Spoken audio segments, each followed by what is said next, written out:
იძულებით გადაადგილებული პირებისათვის ფოთში 7 საცხოვრებელი კორპუსის მშენებლობა გრძელდება. პროექტი საქართველოს მუნიციპალური განვითარების ფონდი ევროკავშირის დაფინანსებით ახორციელებს. 7 5-სართულიანი კორპუსის მშენებლობისთვის, რომელშიც 280 იძულებით გადაადგილებული ოჯახი მიიღებს ბინას, 9 მილიონზე მეტი ლარია გათვალისწინებული. თითოეულ კორპუსში 40 ბინაა, 10 ერთოთახიანი და 30 ოროთახიანი.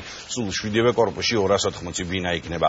მშენებლობა კორპუსები ადაპტირებული იქნება შეზღუდული შესაძლებლობის მქონე პირებისთვის.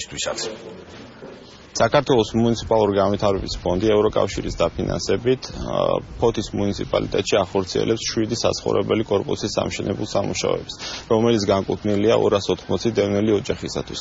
იძულებით გადაადგილებული პირებისათვის ღირსეული საცხოვრებელი პირობების შექმნა ფონდის საქმიანობის ერთ-ერთი მთავარი პრიორიტეტია.